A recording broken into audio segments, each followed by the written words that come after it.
எனக்கு பலிக்க போகிறது ஆண்டவரே, எனக்கு பலிக்க போகிறது. இந்த ஆசீர்வாதத்தை நான் சுதந்திரிக்க போகிறேன் ஆண்டவரே.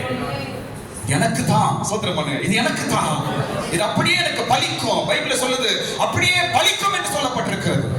இயேசுவின் நாமத்தினால இப்ப படிச்ச இந்த ஆசீர்வாதத்தின் வசனங்கள் எல்லாம் உங்களுடைய வாழ்க்கையிலும் உங்க குடும்பத்திலும் உங்க பிள்ளைகள் மேலும் அப்படியே பலிக்கட்டும்.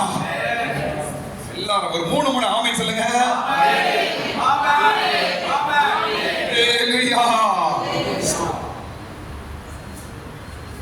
இப்பொழுது சொல்லப்படுற இந்த ஆசீர்வாதங்கள் எல்லாம் உண்மையில வந்து சரி. இப்போ பைபிள்ல வரும்பொழுது அப்படியே ஆயிற்று அப்படின்னு ஒரு வார்த்தை எங்க இருக்குது? அப்படியே ஆயிற்று அப்படின்னு நிறைய இடத்துல எழுதிருக்கு. எங்க இருக்குது சொல்லுங்க, சொல்லுங்க எங்க இருக்குது? ஆதியாகமத்தில். அப்படியே ஆயிற்று அப்படின்னு அர்த்தம் என்ன? அப்படியே ஆயிற்று என்ன ஆயிடு? பலிச்சிச்சுங்க. இந்த பலிக்கிறது ஆதியாகமத்துல ஸ்டார்ட். இந்த பலிக்கிறது ஆதியாகம புத்தகத்துல ஸ்டார்ட் ஆயிற்று. ஸ்தோத்திரம். வெளிச்சம் உண்டாக கடவது என்றால் அப்படியே ஆயிற்று. சூரியன் உண்டாக கடவது அப்படியே ஆயிற்று. அப்புறம் வானங்கள் பூமியில் உண்டாக கடவது அப்படியே ஆயிற்று. என்னென்ன சொல்றாரோ அப்படியே நடக்குது. ஸ்தோத்திரம். அப்படின்னா அர்த்தம் என்ன? அப்படியே ஆயிற்று. கவனிங்க, ஆண்டவர் உன் வாழ்க்கையில ஒரு வார்த்தை சொன்னாலும் அதை பலிக்க செய்வார். அப்படியே ஏதோ சொல்லிட்டு காத்துல போறவர் அல்ல, அப்படியே பலிக்கும். ஸ்தோத்திரம். ஆதியாகமத்தில் எல்லாம் அப்படியே ஆயிற்று, அப்படியே ஆயிற்று. என்ன சொன்னாரோ அப்படியே ஆயிற்று. ஸ்தோத்திரம். வானத்துக்கு என்ன சொன்னாரோ அப்படியே ஆயிற்று. பூமிக்கு என்ன சொன்னாரோ அப்படியே ஆயிற்று. மலைக்கு என்ன சொன்னாரோ அப்படியே ஆயிற்று. நட்சத்திரத்துக்கு என்ன சொன்னாரோ அப்படியே ஆயிற்று.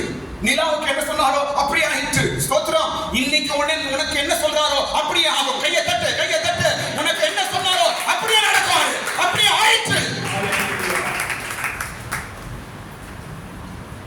நட்சத்திரம் சொன்னாரு அப்படியே ஆயிடுச்சு, உனக்கு ஆகாது. நிலாவுக்கு பார்த்து சொன்னாரு அப்படியே ஆயிடுச்சு, ஏன் உனக்கு ஆகாது? சமுத்திரத்தை பார்த்து சொன்னார் அப்படியே ஆயிடுச்சு, ஏன் உனக்கு ஆகாது? இதில் மாதிரி என்ன தெரியுமா? அப்படியே நமக்கு நடக்கும் என்ற ஒரு மாதிரி தான் அவைகள் எல்லாம். ஸ்தோத்திரம். அதே லைன்ல படிக்கும் பொழுது அப்படியே ஆயிற்று, அப்படியே ஆயிற்று என்று படிச்சுட்டு வரே வந்து கொண்டே இருக்கிறோம். நடுவுல பார்த்தா எல்லாவற்றையும் உண்டாக்கிட்டு மனுஷர்களை ஆண்டவர் ஆசீர்வதித்தார் என்ற ஒரு வார்த்தை. ஆதியாகமம் 1ஆம் அதிகாரம் 28ஆம் வசனம் படிக்கல. 1ஆம் அதிகாரம் 28ஆம் வசனம்.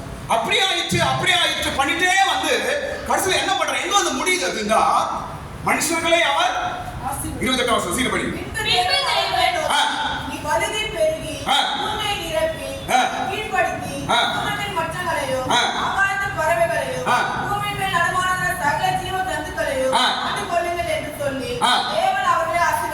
தேவன் அவர்களை ஆசீர்வதித்தார். இதான் விஷயமே. இதுதான் வராரு எல்லாம்.